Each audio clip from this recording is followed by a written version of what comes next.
우리 함께 하나님 말씀 찾겠습니다. 성경책을 피셔서 혹은 성경 앱을 여셔서 마태복음 14장 22절에서 33절까지 말씀 우리 찾아서 한 절씩 교독하겠습니다. 네. 함께 나누는 그날 성경 본문은 저희가 일부러 화면에 띄우지 않습니다. 성경책을 펴시고 혹은 앱을 여셔서 말씀을 한 절씩 같이 교독하겠습니다. 제가 먼저 마태복음 14장 22절부터 33절 말씀인데요. 제가 먼저 22절 말씀 읽겠습니다. 예수께서 즉시 제자들을 재촉하사 자기가 무리를 보내는 동안에 배를 타고 앞서 건너편으로 가게 하시고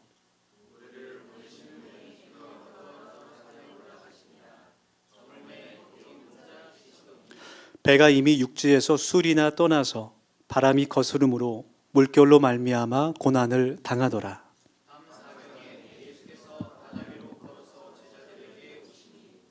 제자들이 그가 바다 위로 걸어오심을 보고 놀라 유령이라 하며 무서워하여 소리 지르거늘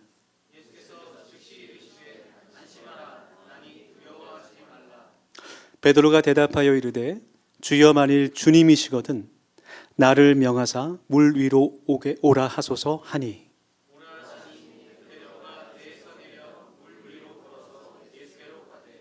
바람을 보고 무서워 빠져가는지라 소리질러 이르되 주여 나를 구원하소서 하니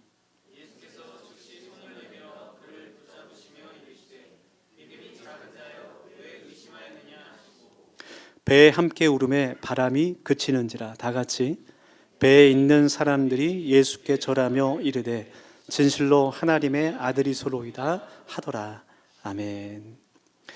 네, 주일 예배 오신 여러분들 주님의 이름으로 축복하며 환영합니다. 오늘 반갑게 또 인사하면서 우리의 마음의 문을 열고 예수님의 사랑을 나누길 원하는데요. 옆에 분 바라보시면서 최대한 아름다운 표정으로 이쁜 눈으로 다시 만나 반갑습니다. 이렇게 인사하겠습니다.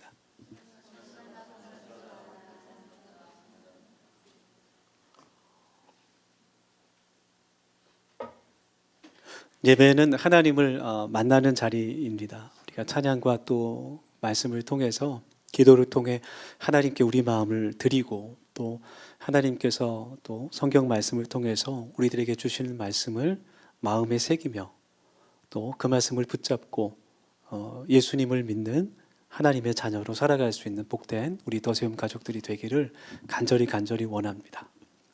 오늘도 우리들에게 말씀하시는 그 하나님의 마음을 우리가 깨달아 알길 원합니다.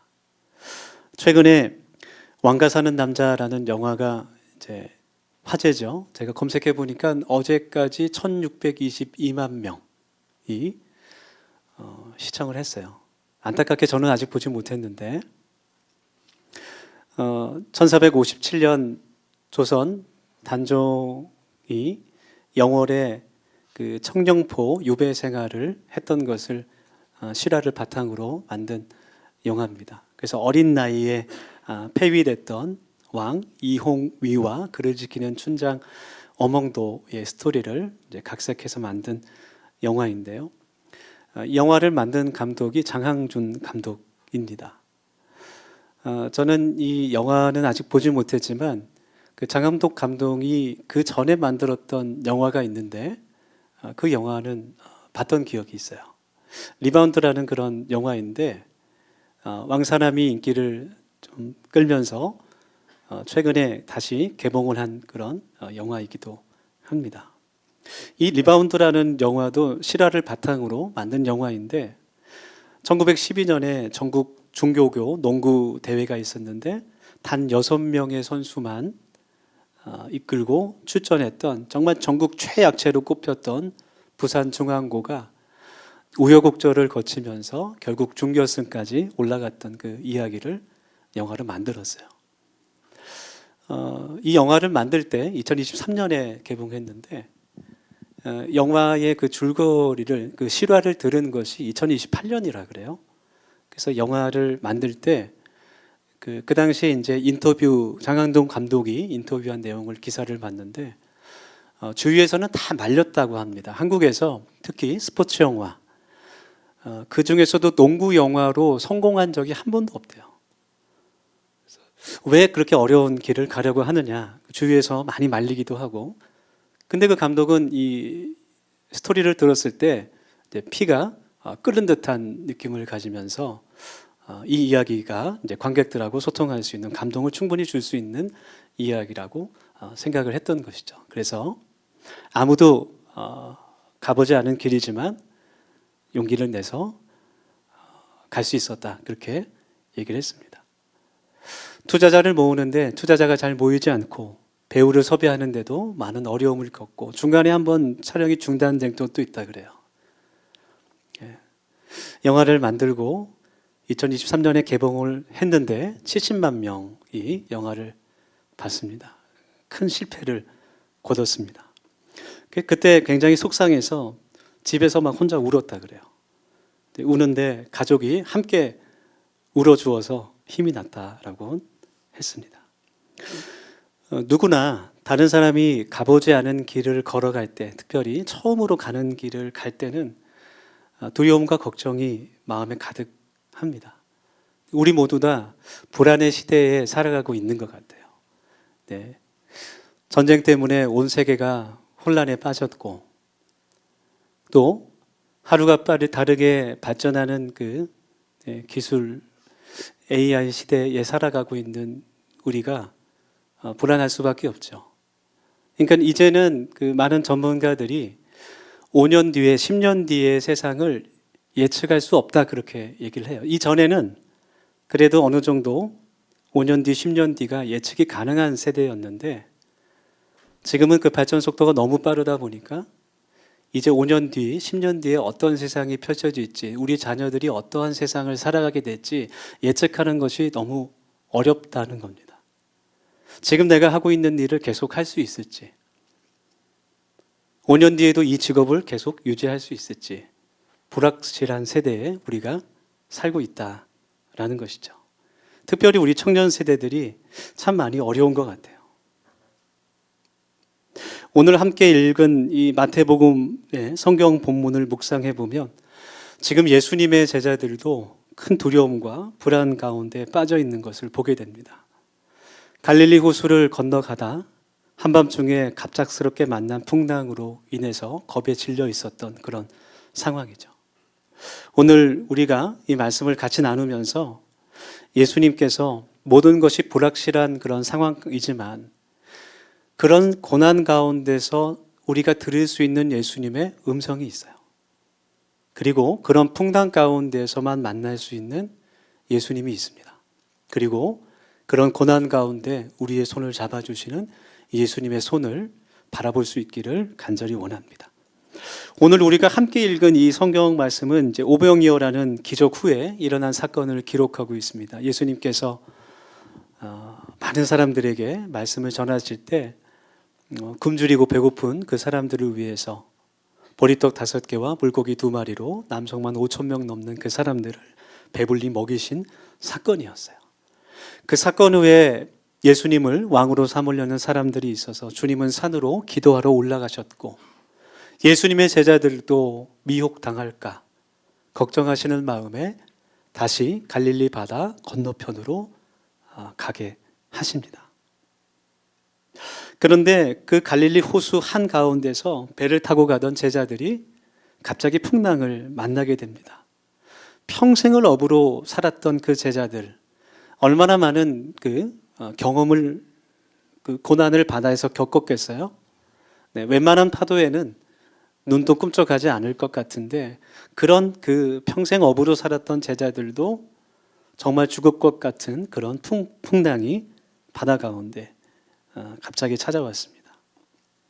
주님께서 제자들을 구하시기 위해서 바다 위로 걸어오셨을 때 제자들이 그 예수님을 보고 유령으로 착각해서 놀라고 소리 지르게 되죠. 있을 수 없는 일이 눈앞에 펼쳐지게 됐을 때 깜짝 놀라게 된 것이죠. 저도 어제 이제 사모님이 아내가 옷을 입는데 그 자켓 그 깃이 이렇게 구겨졌어요. 그래서 이제 구겨지면 보기가 안 좋잖아요. 그래서 이제 그 깃을 이제 딱 펴주려고 뒤에 가서 이렇게 옷 깃을 딱 펴주는데 그러더니 깜짝 놀란 거예요.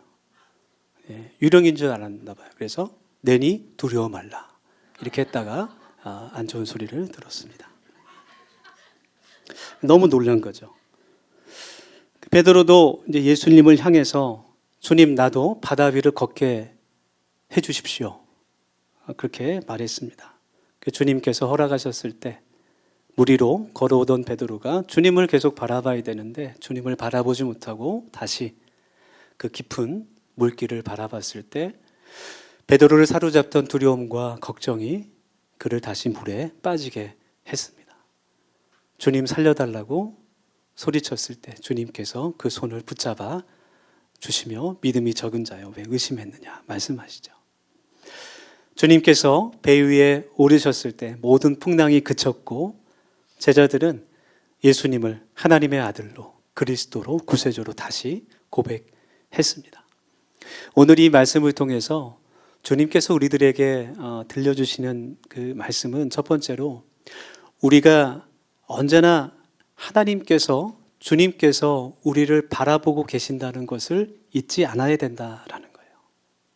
어떤 상황에서도 예수님께서 나를 지켜보신다는 것, 그것을 우리가 기억해야 된다라는 겁니다.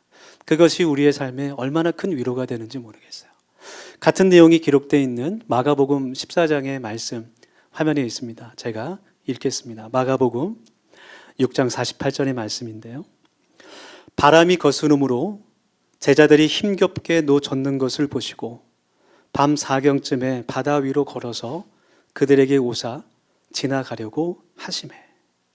밤 4경은 새벽 3시에서 6시까지 가장 그 어두운 시간에 제자들이 그 풍랑을 만나 힘겹게 노를 젓고 있는 것을 주님께서 보고 계셨다고 기록하고 있어요. 지금 예수님은 어디 계십니까?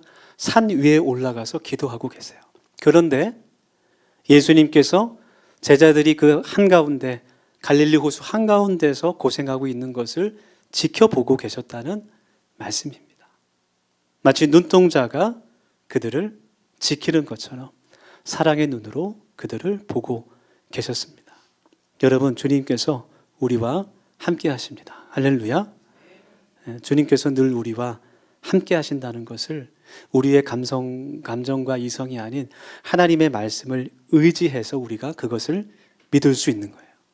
제자들이 배를 타고 갈릴리 호수 건너편으로 갈 때 정말 큰 풍랑이 일게 됩니다. 아마 그때 제자들은 분명히 마음속으로 우리가 이렇게 죽을 위기에 처해 있는데 예수님은 지금 어디 계신 건가? 그렇게 생각했을 것 같아요. 그때 주님은 산 위에서 기도하고 계셨어요. 이렇게 제자들이 생명의 위협을 당하고 있는데 주님께서 멀리 산 위에 계셨다는 것이 우리로서는 잘 이해되지 않습니다. 우리의 삶에서도 내가 정말 주님이 필요할 때, 내가 정말 지치고 힘들고 주저앉고 싶을 때 마치 예수님께서 하나님께서 내 옆에 계시지 않는 것처럼 생각될 때가 우리도 있다라는 거예요. 그럴 때는 그 고난에 지쳐 하나님은 계시지 않다라는 그런 결론을 내리는 분도 제가 만나봤어요. 하나님을 떠납니다. 어떤 분들은 내가 원하는 성공, 내가 원하는 기도가 이루어지지 않으면 하나님은 없다라고 생각하고 교회를 떠나기도 합니다. 그렇지만 여러분, 하나님의 말씀을 진리로 믿는 그 믿음으로 하나님께서 임마누엘의 은혜로 언제나 우리와 함께 하신다는 것, 그것을 우리가 오늘 반드시 기억하기를 원합니다.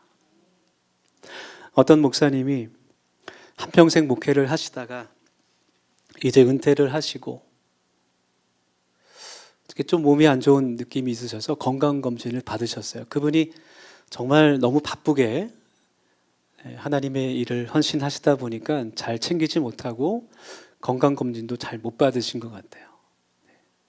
사실 저도 작년에 받았어야 되는데 아직 못 받아서 지금 받으러 가야 됩니다. 건강검진을 받으셨는데 위암 진단을 받으셨습니다. 그 목사님이 그 암 진단을 받은 후에 굉장히 막 여러 가지 이제 생각이 들었다 그래요.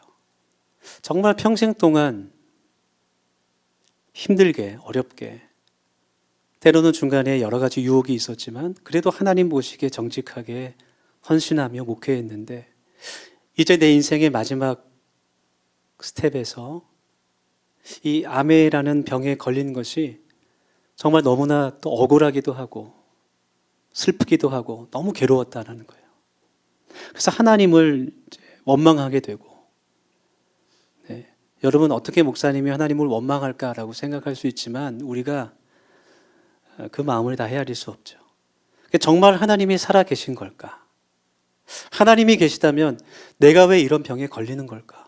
걸릴 수 있을까? 그런 생각을 하시게 됐다는 거예요. 정말 괴로운 가운데 하나님의 말씀도 눈에 들어오지 않고 기도도 잘 나오지 않고 예배도 온전히 드릴 수 없는 그런 상황 가운데 자신의 인생을 뒤돌아보게 됐습니다. 저는 그것이 은혜라고 생각해요. 그런데 하나님께서 내 삶 가운데 하나님이 계시지 않다라고 생각하기에는 너무나도 분명하게 나와 함께 하셨던 그 순간순간들이 너무나 많았다는 것을 느끼게 됐어요.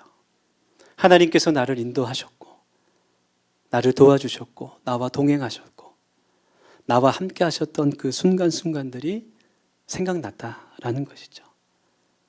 그리고 깨달아지는 것이 하나님의 아들이신, 참 하나님이신 예수님도 말할 수 없는 그 십자가의 고통과 수치를 당하셨는데 내가 뭐라고?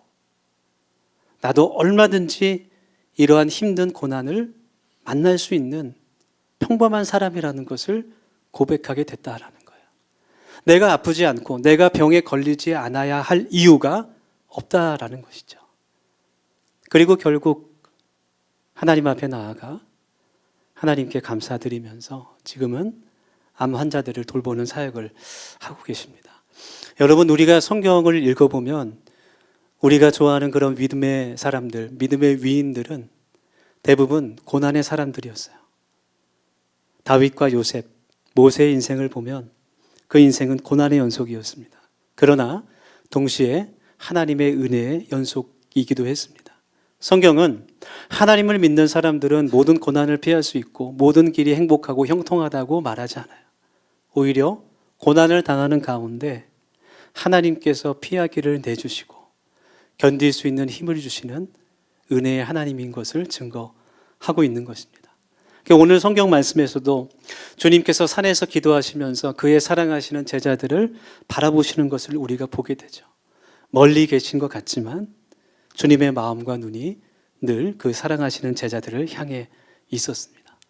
그리고 배가 뒤집히려는 그 순간 제자들을 향해 바다 위를 달려서 가시는 그 예수님, 그 예수님이 우리가 믿고 의지하는 그 주님인 것을 우리가 고백하기를 원합니다. 우리의 인생 가운데 풍랑이 치는 그 삶의 현장에서도 나의 구원자 되시는 예수 그리스도를 의지하는 우리 도세움 가족들이 되기를 간절히 축원합니다. 다음으로 하나님께서 오늘 말씀 가운데 우리에게 주시는 마음은 이 어려운 시기에 우리가 믿음을 가지고 예수님의 길을 따라가는 예수님의 제자 되기를 원하신다는 거예요. 오늘 성경 본문 28절 29절 말씀을 제가 다시 한번 읽겠습니다. 성경책을 봐주시기 바랍니다. 28절과 29절 말씀입니다. 베드로가 대답하여 이르되 주여 만일 주님이시거든 나를 명하사 물 위로 오라 하소서 하니 오라 하시니 베드로가 배에서 내려 물 위로 걸어서 예수께로 가되. 주님께서 풍랑이 치는 바다 위에서 제자들에게 오셨을 때 베드로는 주님을 향해 걷기를 원했어요. 그리고 주님께서 허락하셨을 때 배에서 나와 주님을 향해 그 바다 위를 걸어갔습니다. 이것은 예수님께서 제자들을 향해 또 베드로를 향해 내가 걸어가는 그 길을 너희들도 제자로서 걸어가기를 원한다는 그러한 의미예요. 아주 중요한 장면입니다. 그러니까 여러분, 제자의 삶이라는 것은 이전에 살아갔던 모든 삶의 그런 방법을 떠나서 예수님께서 살아가신 그 삶의 방법을 따라가는 것을 의미하는 거예요. 예수님의 삶은 결코 평안하고 평탄한 삶이 아니었습니다. 그러나 주님께서는 제자들에게 그 고난을 어떻게 이길 수 있는지, 승리하는지를 보여주셨어요. 시련의 불가피성이라는 말이 있습니다. 쉽게 말해서 우리는 누구나 우리의 삶을 살아갈 때 어려운 일을 당하게 된다라는 거예요. 거센 풍랑은 제자들에게도 닥쳤고 똑같이 예수님에게도 닥쳤고 우리들에게도 닥칩니다. 우리도 인생 가운데 풍랑을 만날 수 있지만 중요한 것은 그러한 시련에 우리가 어떠한 태도를 보일까라는 거예요. 그것은 우리의 믿음의 분량에 따라 우리가 결단할 수 있는 겁니다. 예수님의 제자들은 그 풍랑이 왔을 때 죽는다고 생각했어요. 그러나 예수님은 그 풍랑을 뜯고 바다 위를 걸어오시면서 베드로에게 그 배에서 나와 걸어오라 말씀하십니다. 제자들의 생각에는 지금 풍랑에 치는 바다보다 그 배 안이 더 안전해요. 금방 뒤집힐지 몰라도 그래도 물에 빠지는 것보다는 배 안이 안전하다고 생각하는 겁니다. 그러나 주님은 그 제자들에게 용기와 결단과 믿음을 요구하시는 거예요. 베드로에게, 물에 빠져가는 베드로에게 그 손을 붙잡아 주시면서 적은 믿음을 책망하시는 겁니다. 베드로의 인생 가운데 많은 순간들이 있었을 거예요. 많은 기억들이 있었고 예수님을 배반했던 그 닭 울음소리도 기억이 있을 겁니다. 그러나 베드로의 그 삶 가운데 그 빠져가는 물에서 주님께서 그 손을 붙잡아 주셨던, 그 손을 잡았던 그 느낌, 아마 그것이 그의 삶에서 가장 평안했던 순간이었을 겁니다. 우리 사랑하는 더세움 교회 모든 성도 여러분, 우리가 예수님을 따르는 제자가 되기 위해서는 우리에게 믿음과 결단과 용기가 필요합니다. 저는 믿음에 대해서 이야기할 때 참 이 사진을 종종 사용하는데요.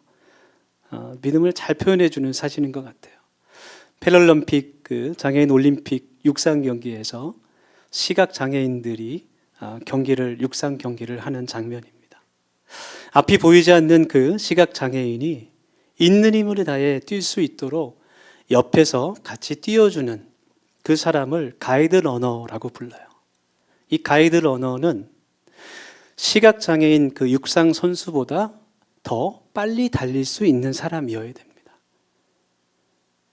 늦춰지게 되면, 선수보다 늦춰지게 되면 넘어지거나 부상을 당할 수 있기 때문에 그 선수가 정말 자신의 기량을 다 발휘할 수 있도록 페이스 조절을 같이 하면서 온전한 트랙으로 벗어나지 않고 그 트랙 길을 잘 따라갈 수 있도록 안내해 주는 그 선수가 바로 가이드 러너죠. 여러분 생각해 보세요. 우리가 눈을 감고 달리기를 한다라고 생각해 보세요. 내가 있는 힘껏 달릴 수 있는 것이 얼마나 두려운 일입니까? 네. 자칫해서 넘어지면 얼마나 큰 부상을 당하겠어요? 그러나 있는 힘껏 뛰어갈 수 있는 것은 바로 믿음 때문이죠. 가이드 러너를 온전히 신뢰하기 때문에 달려갈 수 있는 겁니다. 마찬가지로 우리에게도 믿음과 용기가 필요해요.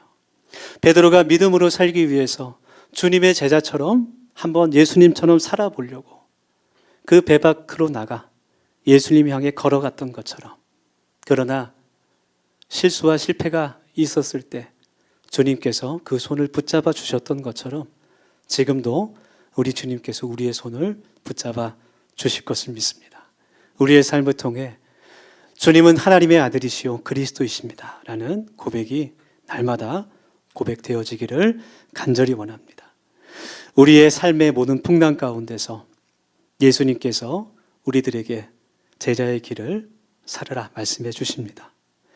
우리 인생이 한 번도 가보지 않는 그런 예측할 수 없는 길을 간다고 할지라도 큰 풍랑을 다스리시고 죽음까지도 승리하신 예수님께서 우리의 손을 붙잡아 주심을 기억하기를 예수님 이름으로 축원합니다. 우리 함께 기도하겠습니다. 세 가지 기도 제목 가지고 함께 이 시간 통성으로 기도하길 원합니다. 첫 번째로 기도할 때, 주님, 우리 인생 가운데 하나님께서 언제나 나를 보고 계시고 나에게 사랑한다 말씀해 주시며 나와 함께 하심을 우리가 깨닫기를 원합니다. 그렇게 기도합시다. 두 번째로 기도할 때, 주님, 우리에게 믿음을 주시고 용기를 주셔서 예수님의 삶을 따라가는 제자 되기를 원하오니 주님 도와주시옵소서. 그렇게 기도합시다. 마지막으로 세 번째 기도할 때 하나님, 우리 더세움교회가 복음을 전하며 복음을 살아가는 교회 되기를 간절히 원하오니 하나님, 우리를 사용하여 주시옵소서. 우리에게 큰 믿음을 주시옵소서. 우리 이러한 기도 제목으로 1분 정도 함께 결단하며 기도하겠습니다. 같이 기도합시다. 하나님, 오늘 주님께서 주시는 이 말씀을 통해 우리의 삶이 새롭게 변화되기를 소망합니다. 하나님, 우리를 새로운 피조물로 만들어 주시고 하나님, 우리 모든 인생 가운데 우리의 삶의 주인 되시고 하나님, 우리를 인도하여 주시는 그 예수님을 바라볼 수 있도록 아버지 하나님 도와주시옵소서. 하나님, 지금도 나를 사랑하시고 하나님 나와 함께 하시는 그 임마누엘 은총을 저희가 날마다 느끼게 하여 주시고 아버지 하나님, 우리에게 큰 믿음을 허락하여 주셔서 하나님, 믿음으로 승리할 수 있는 우리 도시가 될 수 있도록 하나님 도와주시고 하나님, 예수님께서 가셨던 그 길을 쫓아갈 수 있는 하나님, 순종으로 할 수 있는 충성으로 나아갈 수 있는 우리가 될 수 있도록 하나님, 우리를 회복시켜 주시고 하나님 고쳐 주시옵소서. 하나님, 우리 더심교회가 복음을 전하는 교회 되기를 원합니다. 하나님, 우리에게 큰 믿음으로 하여 주셔서 하나님, 복음으로 살아갈 수 있는 주의 제자들이 되게 도와주시고 하나님, 하나님의 선교를 감당하며 그 나라를 볼 수 있는 복된 교회 되게 줄 수 있도록 하나님께서 인도하여 주시옵소서. 아버지 하나님, 우리 통해 영광 받아주시고 하나님, 예수 그리스도의 십자가의 복음을 전하는 살아있는 교회 될 수 있도록 아버지 하나님께서 은혜 베풀어 주시옵소서. 하나님, 오늘도 우리 마음과 충만하게 임하여 주옵소서.